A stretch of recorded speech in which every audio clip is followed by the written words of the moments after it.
Ya, assalamualaikum warahmatullahi wabarakatuh. Waalaikumsalam warahmatullahi wabarakatuh. Kemarin kita telah membahas tanah yang baik di dalam Quran begitu, tentang struktur tanah begitu. Nah, ini ada satu pembahasan lagi dalam Quran ketika kita mencari kalimat tanah di Quran. Ternyata terbagi dua begitu. Tanah yang baik dan tanah yang buruk. Nah, di sini kita akan membahas tanah-tanah yang buruk atau tanah-tanah yang mungkin ketika kita melihat satu ciri-ciri yang sama di lapangan begitu. Nah, kita jadi tahu, oh, treatmentnya kayak begini gitu loh. Atau oh, ini tanah yang sudah tidak ada harapan untuk dapat ditumbuh tanami begitu. Nah, nanti apa saja tanah-tanah yang buruk itu menurut Quran, ya monggo silahkan. Oh ya, langsung ya. Langsung. Bismillahirrahmanirrahim. Assalamualaikum warahmatullahi wabarakatuh. Boleh. Di sini saya akan menjelaskan mengenai jenis-jenis tanah yang buruk yang dibahas dalam Al-Quran. Karena Quran ini gak cuma soal tanah yang baik seperti yang kita utarakan seperti kemarin. Tanah yang buruk ini merupakan perlambang ketika kita melihat kehidupan sehari-hari dalam aktivitas pertanian. Ini pasti ada satu fenomena, ini kok saya saya tanam satu tanaman di sini kok nggak bisa tumbuh-tumbuh. Ini masa kategori tanah yang mana di sini? Ataukah tanah-tanah yang kurang nutrisinya seperti susunan tanah yang baik kemarin, atau memang benar-benar tanah yang tidak bisa ditanami sehingga membutuhkan perbaikan, atau memang emang ini nggak cocok untuk ditanami apapun di situ, karena ada hal yang penting seperti itu yang perlu kita tahu. Begitu ya. Dalam Al-Quran, istilah yang merujuk kepada tanah yang buruk itu ada 6 jenis. Nah, 6 jenis ini juga dibagi dua. Ada tanah yang buruk itu emang benar-benar tidak bisa diperbaiki, dan ada tanah yang buruk tapi ini keburukannya bisa hilang apabila diperbaiki dengan aktivitas manusia di situ atau alam yang memperbaikinya sendiri. Ya, seperti itu ya. Nah, tapi saya nggak akan langsung membagi dua, tanah yang baik, tanah yang buruk bisa diperbaiki, ini tanah yang buruk nggak bisa diperbaiki, ini langsung. Saya akan langsung menjelaskan ke 6 istilah tanah dalam Quran yang buruk sehingga tidak bisa ditanami. Istilah yang pertama itu adalah sijilin, merujuk pada jenis tanah yang keras seperti terbakar, yaitu merujuk pada batu-batu yang bercampur tanah liat atau lumpur, mengeras dan terbakar sepanas api. Konteks di sini adalah siksaan Tuhan pada suatu kaum. Seperti contohnya dalam surah Al-Fil ayat 4 yang berbunyi, A'udzubillahi minasyaitonirrajim, tarmihim bihijaratin min sijilin, yang melempari mereka yaitu kaum Ashabil Fil dengan batu dari tanah liat yang dibakar. Sijilin di sini adalah konteks dari siksaan ketika dulu burung ababil membawa batu-batu, kalau dalam kisah itu batu-batu dari neraka yang ditimpakan pada kaum yang berdosa di situ. Dan juga sijilin ini merujuk pada tema hujan batu yang menimpa kaum Nabi Lut alaihissalam dalam surah Hud ayat 82 dan surah Al-Hijr ayat 74. Ketika kita menemui di lapangan ada tanah yang emang benar-benar keras, mengandung material-material yang di situ terbakarnya ya secara instan terbakar di situ, maka itu tidak bisa ditanami. Ya seperti kita mengenal itu ya tanah pasir lahar misalnya, lahar gunung berapi gitu. Itu kalau belum didinginkan secara alami oleh alam, ketika keras seperti terbakar ya nggak bisa tanami di situ. Dan akar tanaman pun nggak bisa kalau memecah tanah yang keras seperti terbakar itu. Yang kemudian kedua, tema tanah yang buruk adalah Su'id dan Juruza atau tanah yang tandus kering, merujuk pada tanah tandus yang tidak tersirami air sehingga kering dan terpecah-pecah. Tema yang sejenis dengan Su'id dan Juruza, tanah tandus yang kering, adalah sebuah tanah tandus yang Allah mengarahkan air hujan di situ supaya terjadi perbaikan dan tanah itu kembali subur lagi, dalam surah As-Sajdah ayat 27. Nah, ini salah satu perbaikan, isyarat perbaikan dari alam, bahwa tanah tandus kering itu yang memperbaiki langsung Allah Ta'ala lewat sunatullah di situ ya. Yang kedua, Su'id dan Juruza merujuk pada tema tanah tandus yang tidak bisa ditanami secara langsung, dalam surah Al-Kahfi ayat 8. Ada tanah tandus yang meskipun hujan di situ turun, tapi emang benar-benar kering, kehilangan sifat-sifat pengikat airnya di situ sehingga tidak bisa ditanami dan harus membutuhkan effort yang lebih kalau kita menemui tanah-tanah yang seperti itu. Nah, kemudian yang ketiga, istilah tanah yang buruk adalah Su'id dan Zalaqah, tanah tandus yang licin. Merujuk tanah tandus yang licin jika tersiram air hujan hanya lewat dan tidak bisa menyimpan air dalam waktu lama. Ini disinggung oleh Allah Ta'ala dalam surah Al-Kahfi ayat 40, menjadi licin sebab Allah mengirimkan petir sehingga tanah menjadi licin, airnya surut kering ke dalam tanah sehingga tidak bisa ditemukan lagi.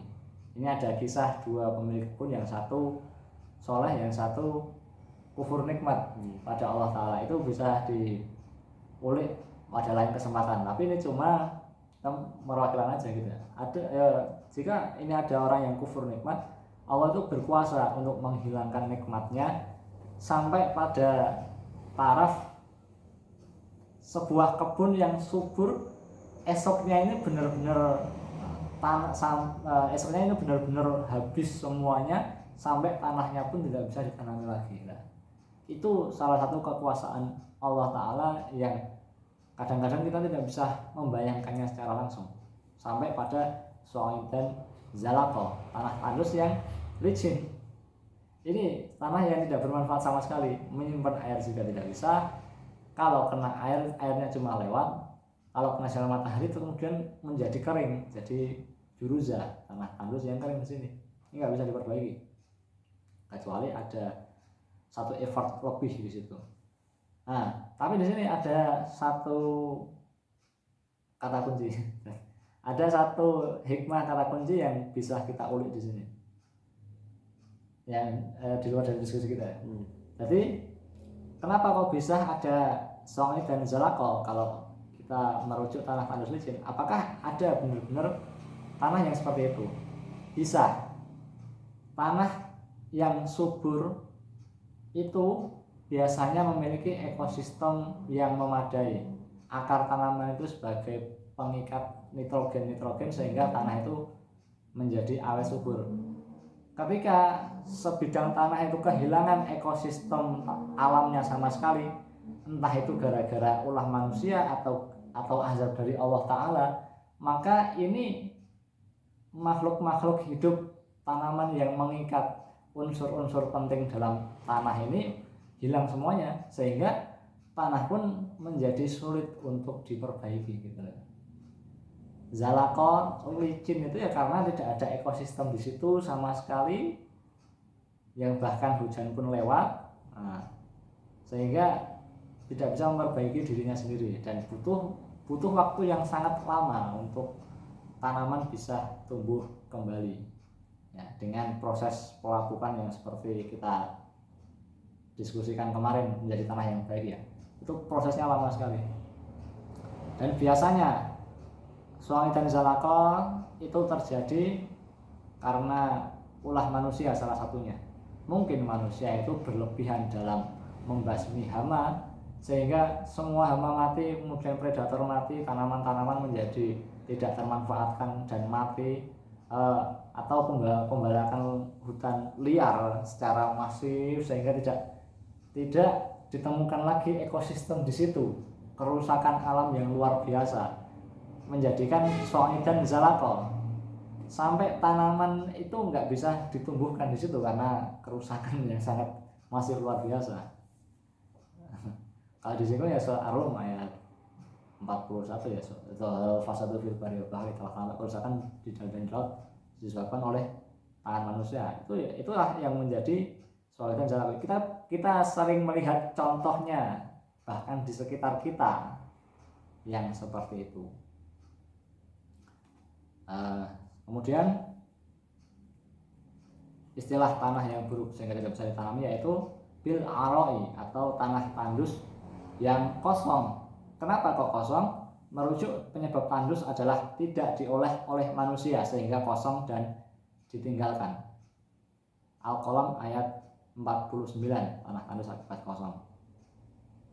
Nah, tapi bil aroi juga muncul pada tema tandus karena berada di tepi lautan yang jarang ditemui kayu-kayuan dalam surah As-Saffat ayat 145. Ketika Nabi Yunus alaihissalam itu keluar dari perut ikan paus, ketika keluar beliau lapar, lalu Nabi Yunus yang kelaparan itu menemukan buah kundur atau sejenis labu batang yang tumbuh di tanah tandus dalam surah As-Saffat ayat 146 yang memiliki khasiat dingin. Bila masak isinya dapat dimakan. Dan ini adalah salah satu solusi bila terjadi kelaparan di tanah tandus yang berada di pinggir tepi lautan, maka menanam buah kundur gitu. Jadi seperti itu ya, buah atau labu batang. Nah, tapi ini bil aroi merujuk pada tanah tandus yang kosong karena tidak diolah oleh manusia. Kalau diolah itu insya Allah tanah itu bisa menjadi subur kembali. Bahkan di tepi lautan pun yang kita lihat ya banyak pasir, banyak terumbu karang yang merubuh. Kemudian dapat ini nggak bisa ditanam sama sekali. Maka itu ya belum dapat resepnya aja gitu. Bakau bisa tumbuh di situ, masa tanaman-tanaman yang sejenis nggak bisa diperbaiki misalnya. Nah, kemudian tanah yang buruk kelima yaitu merujuk pada istilah khosyiatan atau tanah tandus yang Allah menggerakkan hujan padanya. Merujuk pada keadaan bumi yang tandus lalu kembali disuburkan Allah melalui proses hujan dalam surah Al-Fussilat ayat 39. Jadi meskipun itu ada satu tanah yang kosong tidak bisa diolah manusia, mungkin karena jaraknya yang jauh atau karena emang tanahnya itu ya kosong aja gitu nggak bisa diolah, maka Allah itu dengan sunatullahnya menggerakkan hujan ke situ sehingga yang tandus kembali disuburkan Allah melalui proses hujan, dan itu ya proses alamiah yang terjadi di manapun dan membutuhkan waktu juga. Nggak bisa kan satu tanah kosong subur kemudian tanah yang kosong, tanah yang tandus kemudian bisa langsung ditanami. Ada campur tangan Allah di situ. Selanjutnya kemudian tanah yang buruk adalah istilah menuju pada istilah biqi'atin atau tanah datar berupa padang pasir. Merujuk tanah datar atau padang pasir yang luas dan tidak dijumpai apapun. Bila melihat sesuatu seakan itu air, itu sebenarnya fata morgana. Merujuk pada surah An-Nur ayat 39. Atau kalau biqi'atin ini kita sederhanakan menjadi pasir itu aja ya. Jadi padang pasir, emang wilayah pasir itu bukan masuk tanah juga gitu. Meskipun di Quran ini ada istilah tanahnya di situ gitu. Mungkin ada unsur-unsur tanah, tapi biasanya pasir itu banyak unsur tambang dan tidak bisa ditanami oleh tanaman-tanaman konvensional yang diambil manfaatnya oleh untuk kita sehari-hari. Nah, dan kemudian ada catatan kecil merujuk pada tanah-tanah kritis yang mungkin kosong atau tandus tapi masih bisa diperbaiki. Nah, kita menemukan salah satu alternatif untuk memperbaiki tanah kritis itu sehingga bisa ditanami kembali, yaitu menggunakan pohon-pohon yang bisa mengikat unsur-unsur nitrogen dalam tanah. Tanaman-tanaman yang bisa tumbuh di lahan kritis dan menghasilkan manfaat seperti pohon tamanu, koro pedang dan kacang-kacangan, dan pohon kundur atau labu batang. Nah, itu nanti bisa memperbaiki tanah yang kritis seperti itu. Dan mungkin bisa ditambahkan oleh Mas Ikhlas kalau soal itu bagaimana?